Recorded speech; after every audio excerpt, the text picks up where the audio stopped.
जो कानून दिलीप कुमार के लिए है ना, वही कानून तेजस्वी यादव के लिए भी होना चाहिए, वही कानून चिराग पासवान के लिए भी होना चाहिए, वही कानून सुशील मोदी और विजय सिन्हा के लिए भी होना चाहिए ना।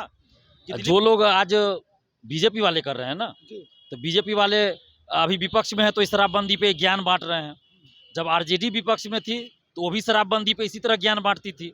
या तो आप ये प्रतियोगी परीक्षा लेने का नौटंकी ही बंद कर दीजिए ना, एक काउंटर खोल दीजिए और उसमें लगा दीजिए बोली, दरोगा के लिए 25 लाख, सचिवालय सहायक 22 लाख, डीएसपी 80 लाख। दोस्तों नमस्कार, बहुत स्वागत है आपका चौकस भारत में। राज्य में जहरीली शराब पीने से कई लोगों की मौत हो जाती है। इसके एवज में जो विपक्षी वो मुआवजे की मांग करने लगते हैं, मुआवजे के साथ साथ नौकरी की भी मांग करते हैं। लेकिन सरकार कहती है कि जो शराब पिएगा वो मरेगा। लेकिन जैसे ही राज्य के जो बेरोजगार अभ्यर्थी हैं वो जब मांग करती है सरकारी नौकरी की, तो स्थिति कुछ और ही होती है। उन्हें सड़कों पर दौड़ाया जाता है, लाठियों की बौछार की जाती है। आज बीजेपी के लोग जो हैं विधानसभा के अंदर पहुंच चुके हैं ये मांग करने के लिए कि उनको मुआवजा मिलनी चाहिए। लेकिन उन अभ्यर्थियों के बारे में कौन सोच रहा है? अब इसी मुद्दे पर हम बात करने के लिए अभी बुलाए हैं छात्र नेता दिलीप को। ऐसा क्यों होता है राज्य में? छात्रों के साथ सरकार की ये जो दोहरी नीति है वो क्यों? दिलीप जी, बहुत स्वागत है आपका चौकस। धन्यवाद धन्यवाद।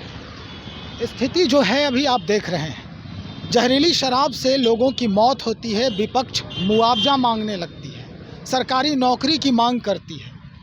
लाखों अभ्यर्थी डिग्रियां ले लेकर सड़क पर दौड़ रहे हैं, लाठियों की बौछार होती है, लेकिन उन्हें नौकरी क्या, कुछ भी देने में सक्षम नहीं है सरकार। और एक तरफ शराबियों को मुआवजा और सरकारी नौकरी। हंगामा हो रहा है विधानसभा में, बीजेपी के लोग घुस चुके हैं विधानसभा में।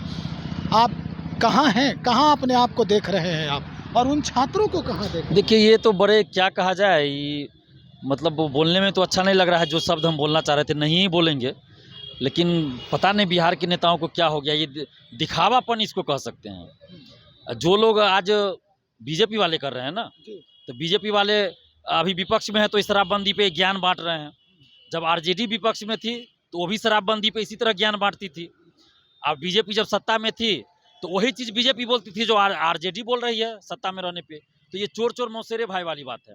अगर इतना ही है, आप शराबबंदी से हुई मौत जो भी हुआ है दर्ददायी दुखदाई है, सबको सिंपैथी, हमें भी सहानुभूति है। लेकिन इस पे आप इतना जो हंगामा कर रहे हैं, करना चाहिए, विपक्ष में है, कोई गलत बात नहीं, करना चाहिए इनको, सरकार से मुआवजे की मांग करनी चाहिए, अच्छी बात है। लेकिन कहीं ना कहीं इनका जो मंसूबा है वो स्पष्ट होता है, झलकता है कि जब आप सत्ता पक्ष में रहते तब कहाँ चले जाते हैं। जब बीजेपी सत्ता में थी तभी तो शराबबंदी से, ये जहरीली शराब से मौत हुई थी। उस समय ये चुप थे। उस समय आरजेडी विपक्ष में थी तो आरजेडी मुआवजे की मांग कर रही थी और सरकार जम को कोस रही थी। आज आरजेडी सत्ता पक्ष में तो आरजेडी चुप है। बीपीएससी का मुद्दा ये लोग क्यों नहीं उठाते हैं भाई? इसी तरह जब जिस तरह आपने राजभवन मार्च किया शराबबंदी को लेकर, सारे विधायक ने बीजेपी के, उसी तरह एक बार बीपीएससी पेपर लीक की सीबीआई जांच के लेके, बीपीएससी 67 में धांधली सेटिंग की सीबीआई जांच के लेके आप लोग एक बार राजभवन मार्च कर देते सारे विधायक, तो युवाओं को खुशी होती। लेकिन ऐसा तो नहीं किए आप। आरजेडी जब विपक्ष में थी तो तेजस्वी यादव जी ने क्या कहा कि 5-5 हज़ार रुपया मिलना चाहिए बीपीएससी अभ्यर्थियों को। जब सरकार में आए तो बीपीएससी का बी भी नहीं सुनना चाहते हैं, न बोलना चाहते हैं। तो क्या कहा जाए, बिहार के सभी नेता, सभी पॉलिटिकल पार्टियां तो यही करती है।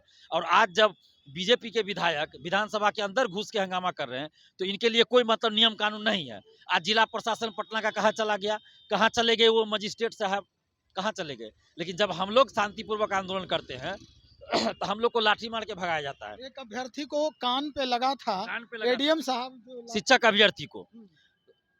अभ्यर्थी को हमें भी कई बार मारा पीटा गया, जेल तक भेज दिया गया गांधी मैदान से। लेकिन आज विधानसभा के अंदर जब ये विधायक घुस रहे हैं, जबकि विधानसभा का सत्र समाप्त हो चुका है ना, सत्र समाप्त है, उसके बाद भी अंदर कैसे घुस गए, आंदोलन कैसे कर रहे हैं। लेकिन जब हम लोग गांधी मैदान में आंदोलन करते हैं, बेली रोड में आंदोलन करते हैं, बीपीएससी ऑफिस के आगे आंदोलन करते हैं तो हम लोग को कहा जाता है कि गैर कानूनी है तो इलीगल है, तो ये है तो वो है, और लाठी मार के भगा दिया जाता है, जेल भेज दिया जाता है। तो क्या इन विधायकों के लिए अलग कानून है क्या? हम ये नहीं कह रहे कि आप आंदोलन नहीं कीजिए, आंदोलन करना चाहिए, विपक्ष के नेताओं को करना चाहिए, सड़क पे उतर के आंदोलन करना चाहिए। तो अभ्यर्थियों के साथ ये दोहरी नीति क्यों करती है? यही मैं कह रहा हूँ कि दोहरी नीति क्यों है भाई? जो कानून दिलीप कुमार के लिए है ना, वही कानून तेजस्वी यादव के लिए भी होना चाहिए, वही कानून चिराग पासवान के लिए भी होना चाहिए, वही कानून सुशील मोदी और विजय सिन्हा के लिए भी होना चाहिए ना, कि दिलीप कुमार आंदोलन करे तो उसको जेल भेज दो। तेजस्वी यादव और चिराग पासवान आंदोलन करे तो उसको छोड़ दो, थाना में ले जाके छोड़ दो, कोई उस पर कोई कानूनी कार्रवाई नहीं, कोई जेल नहीं भेजा जाएगा। आज बीजेपी के विधायक आंदोलन कर रहे हैं तो उस पर कोई कानूनी कार्रवाई नहीं, तो ये क्यों, ऐसा क्यों? ये दोहरी आए नीति दिन क्यों? देखा जाता है कि फ्रस्ट्रेशन में आके जो अभ्यर्थी हैं, बेरोजगारी के जो दंश झेल रहे हैं, वो कहीं कहीं दुखद घटना सुनने को मिलता है कि वो ऐसे कर लिए, वो ऐसे कर लिए। तो इसका क्या है?